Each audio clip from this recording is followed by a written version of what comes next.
Diabetes வருதுன்னா, blood pressure வருதுன்னா, gas trouble வருதுன்னா, உடம்பு ஏதோ நமக்கு மெசேஜ் சொல்லுது, இதை திங்கறத நிறுத்துறா அப்படின்னு. லைஃப் ஸ்டைல் சேஞ்ச் எடுத்துட்டு வாங்க. பண்ணி மாதிரி கொட்டி, சாக்கு பையில கொட்டுற மாதிரி கொட்டி மூட்டை கட்டி வைக்கிறதுக்கு என்ன அது உடம்பா இல்ல டஸ்ட்பின்னா?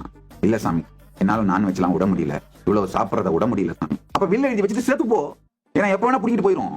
அதுக்காக தயாராயிடு. சாரி, செத்துப்போன்னு சொன்னது உண்மையா லிட்டரல் மீனிங் கிடையாது. சொந்தம் நெருங்கிய என் உணர்வில் நிறைந்த அன்பர்கள்ன்றதுனால புரிய வைக்கிறதுக்காக அந்த வார்த்தையை யூஸ் பண்ண. வாழ்வாங்கு வாழ்வீர்கள். பகவத்கீதை தெளிவா சொல்லுது, நமே பக்த பிரணஷ, என் பக்தன் என்றும் அழிவதில்லை.